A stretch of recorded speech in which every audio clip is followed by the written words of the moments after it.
Welcome back to special Election Day coverage. I'm Matt Ricker. And I'm Dave Horvath. And thanks for joining us on this special broadcast here on WICR. We're live on Facebook and Ustream. It'll be uploaded later.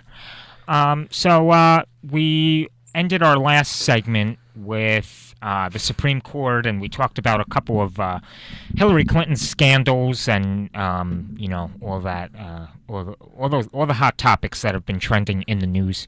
So this is my take on the election tonight. I think that once the polls close, which in most states it's 9 p.m., we will have to wait until the West Coast closes. Which closes at 11. Yeah. 11 o'clock. Yeah. I think it's going to be too close to call. That's how I feel. No, I guess I'm going to go off you now. How I feel, it all comes down to Florida.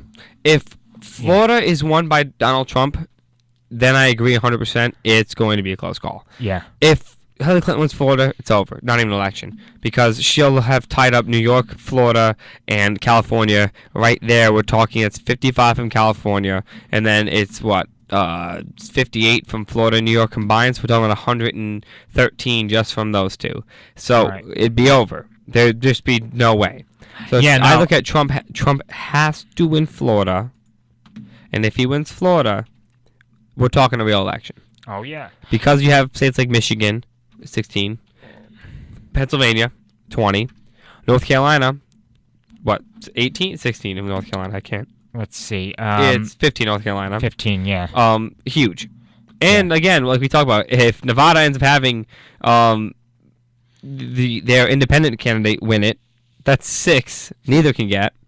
Plus, the individual, who I cannot remember if he's in Oregon or Washington, but he said no matter what, he's not voting for Clinton. So even if the state goes to Clinton, he's not doing it. Mm-hmm. So again, wow, okay, that could really be different. Really come in there and shake things up. No, and this time around there are 13 battleground states. And I mean, usually there's not that many. I mean, typically, 6. Yeah, typically it's Florida, Iowa, Ohio, and Pennsylvania. Those are the main ones, as well as North Carolina. Those are usually all swing states. What's interesting in this election, though, is that Arizona and Nevada are, and Colorado. Colorado's got 9. Arizona and Colorado, that's 20. Yeah, because Nevada has been traditionally Democrat. Arizona, though, we have Republican senators there. John McCain, who ran in 2008 against Obama, and so that's leaning Republican, though. I've heard, but likely Trump, which probably means definitely, is Indiana, Texas, Missouri, Utah, Montana, South Dakota, Tennessee, Alaska, Kansas, Nebraska. Those are all solid. Well, it's Nebraska. It's not normal Nebraska. It's Nebraska. Nebraska is one of those weird. Nebraska and Maine, they have districts. Yeah, and Maine is too. Yes, Maine has 2 districts. Nebraska has 2 also. Yeah. But I guess I'm looking at this. If it's funny, what we're using, realclearpolitics.com. So just gotta say, you want to check out the map? Check it out.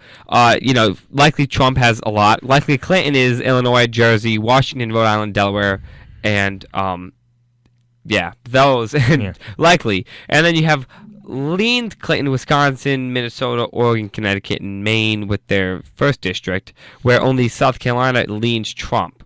But then you have the toss-up. You have Florida, Ohio, Michigan, Pennsylvania, New Hampshire, Maine's 2nd district, then Maine's 3rd district, and then you have North Carolina, Virginia, Georgia, Colorado, Nevada, New Mexico, Arizona, and Iowa. That's a ton. That's 171 electoral votes right there, people. Yeah. That's a lot. Yeah, no, it's going to be close. And now I'm going to move to 2012. When Obama won against Mitt Romney. Yeah. Let's see. So, and the final there was not close. Yeah, Obama won 332 electoral, while Romney won 206, and Romney got North Carolina. Obama got Nevada, and he got Florida, which was the killer. Yeah. He got Illinois and Ohio and Pennsylvania, all killers there. Say, There. Illinois, Pennsylvania, Ohio, that's 58. Florida's another 29. Yeah. That's already 87. That's the difference. You take away 87 from Obama, and you throw those to Romney, Ryan, and Romney, Ryan are the winners, then Obama's out in 2012. So, that alone, those are huge, and I guess Arizona went a Republican, but Nevada's 6. You may think it's only 6, but 6 can end up being important. Same thing with Colorado and New Mexico, who were now both, I'm pretty sure, they're toss-ups. So, I mean, last year, they were not toss-ups 4 years ago. Same thing, the entire Northeast went Democrat, which is usually what happens. Yeah, and, what's surprising is that... wait, I just lost my train of thought. So it says that Pennsylvania, that sometimes it varies each election. As it's a swing state. I'm gonna move to, let's see what 2008 brought. I'm sure Obama also won 2008. He did win 2008. That was his first term. Let's see. Yeah, he won. 2008 wasn't even close. Yeah, he won. He won in Pennsylvania back in 2008 as He well. also won a few other states because he won North Carolina. Yeah. 'Cause that was 365. Yeah, and Romney got North Carolina in 2012, and John McCain didn't in 2008. No, it was close in 2012, but not really that close. 2008 was definitely a landslide. Yeah, even go back to 2004. Go back to when Bush won his second term. How would that look? 'Cause that should have been. We're talking that's close. That was 286 to 252. Oh yeah. That look at all those red states. Even what's one that Indiana, yeah, that was red. North Carolina, Iowa, Ohio, but even with those numbers, Matt, we're looking at, and sorry if people who can't see them, but even with it's still a close race because you got states California and New York just in 2004 alone. California, New York, and Pennsylvania accounted for 107 electoral votes. That already gets you halfway, so it's kind of crazy. Pete, what's up? How you been? You can't really talk back right away, but I see you commenting. You can go back go to 2000. Go to the election one when it was Gore and Bush, when Gore won in the populace. Yeah, that would not surprise me. I mean, we were only 4 or 5 at the time, so we don't remember this, but this election, the election of 2000, was a major one. A massive thing happened with Florida where the votes got all messed up. At the time, Florida had 25 electoral votes. Today it has 29. So since the population increased, the number of electoral votes also increases. And it was like the result was not known for literally weeks. The result it was 271 to 267. Yeah. So we're talking 4, you know what? Now imagine Nevada. Now Nevada's only 4, happens to be 4. Yeah. In 2000. But imagine if Nevada happened, if this happened this year, Nevada with their independent candidate, he wins it. We're talking an actual no one would win. So, do I think it's gonna be this close? I don't know. I don't think it's gonna be this close this year. Right. I'm thinking more 2004 or a closer 2012. Not where Obama won by over 100, but it's either going to be close or it's going to be a landslide. Yeah. And I just, again, hope people, and I've always said this, I don't care who you vote for, just know who you're backing up.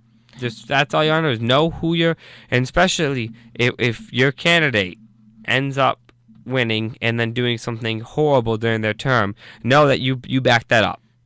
That's all I want you to. That's all I want you to do, is just realize that. I agree, and also this is not as talked about as much, but there's a number of senator races that are going on, and the Senate is very important because no matter who gets the presidency, the Senate will always have some influence over, decisions that the president has made. These past 8 years have probably been like the most less productive years of Congress because you had a Republican House, a Republican Senate majority, and you had a Democratic president. So they each collided on most things. That's why, for one thing, the Supreme Court nomination did not go through. But looking at this map, they're in a dead heat right now. It's 46-46 with 8 toss-ups, and we're talking. Right off the bat, I'm looking at it. It's out of the 8 toss-ups, 7 of them are Republican. So if all 7 lean Republican, we're talking 53-47, which ends up giving them still the House. So have to see how that even works. I mean, who knows? I don't really know anything about those those characters or those characters, those The senators. Well, I mean, everyone's character. All these people are characters at the end of the day. But we'll have to see how that outcome. I heard that last night. I forget. I think it was on Fox News. But I heard that whoever wins in North Carolina, like no matter what party, that will swing possibly who wins the White House. I don't know why, but they said that historically that's always what it's been. That's weird. Which is weird, but if you look, Nevada, North Carolina, those are 2 states that, and Arizona, 3 states that are swing states, along with Florida as well. And Pennsylvania.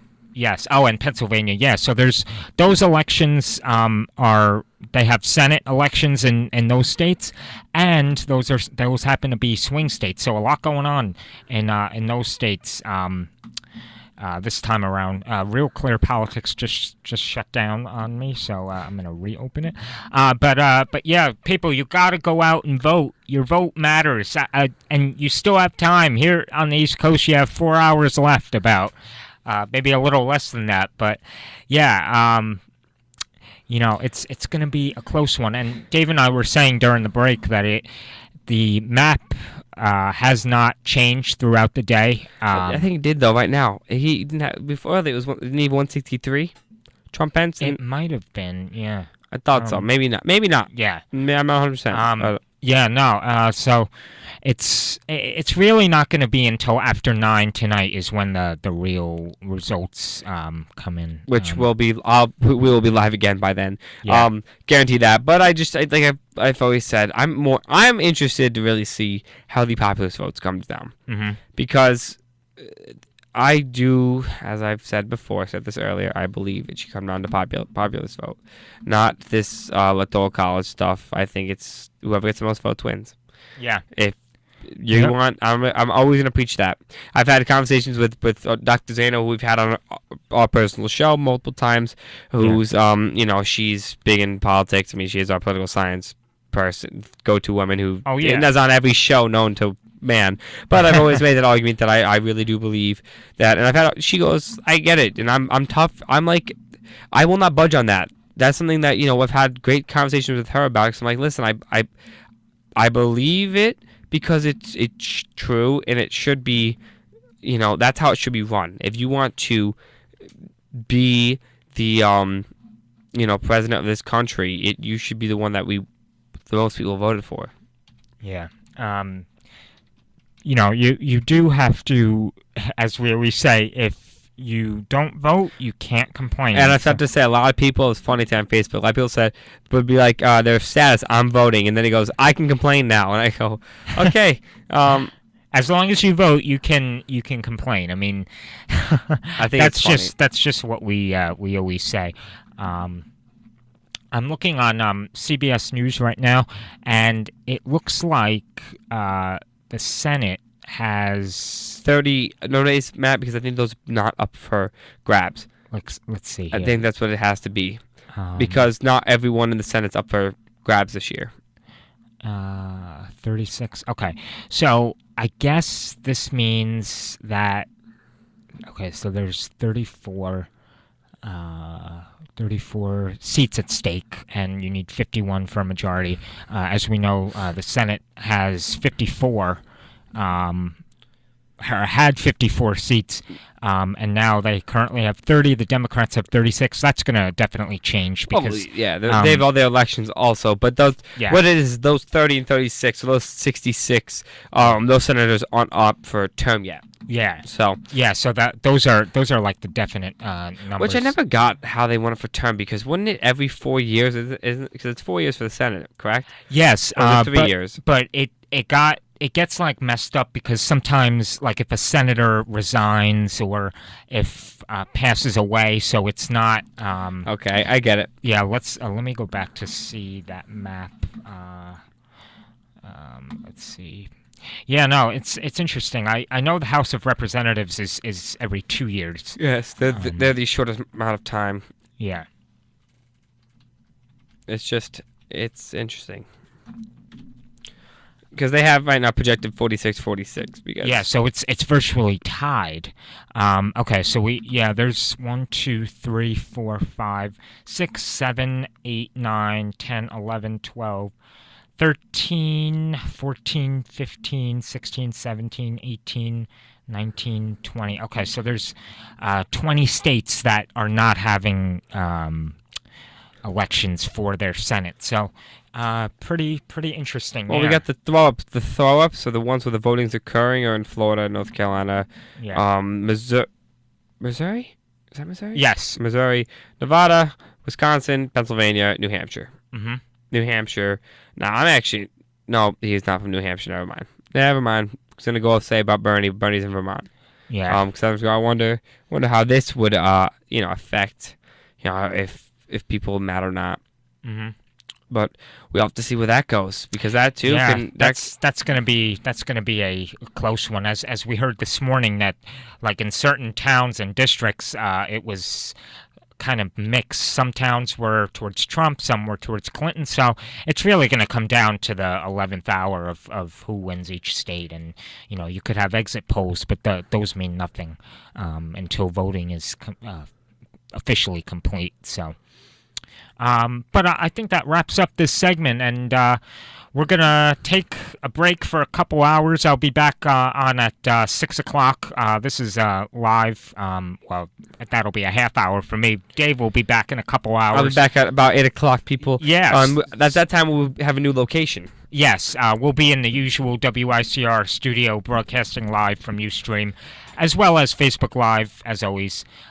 So we'll see you then. So for now, I'm Matt Ricker. And I'm Dave Horvath. And thanks for joining us this afternoon. We'll see you later.